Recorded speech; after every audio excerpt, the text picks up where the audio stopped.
आता एक महत्त्वाची बातमी समोर येते। धावपटू कविता राऊतला सरकारी नोकरी ही देण्यात आलेली आहे। कविता राऊतची प्रशिक्षक म्हणून आता नियुक्ती करण्यात आली आहे। सरकारच्या निर्णयावर कविता राऊत नाराज आहेत असं सुद्धा समजतंय। जुन्या धोरणानुसार उपजिल्हाधिकारी किंवा आदिवासी विकास विभागात नियुक्तीची मागणी त्यांच्याकडून करण्यात आलेली होती। शासनाने केलेल्या नियुक्तीवर आता याच संदर्भात कविता राऊत यांनी नाराजी व्यक्त केली आहे। आता एक महत्त्वाची बातमी समोर येते। धावपटू कविता राऊतला सरकारी नोकरी ही देण्यात आलेली आहे। कविता राऊतची प्रशिक्षक म्हणून आता नियुक्ती करण्यात आली आहे। सरकारच्या निर्णयावर कविता राऊत नाराज आहेत असं सुद्धा समजतंय।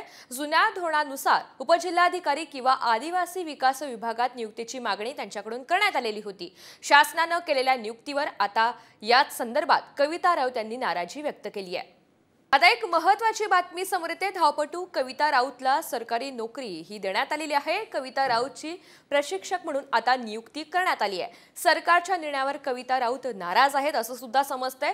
जुन्या धोरणानुसार उपजिल्हाधिकारी किंवा आदिवासी विकास विभागात नियुक्तीची मागणी त्यांच्याकडून करण्यात आलेली होती। शासनाने केलेल्या नियुक्तीवर आता याच संदर्भात कविता राऊत यांनी नाराजी व्यक्त केली आहे।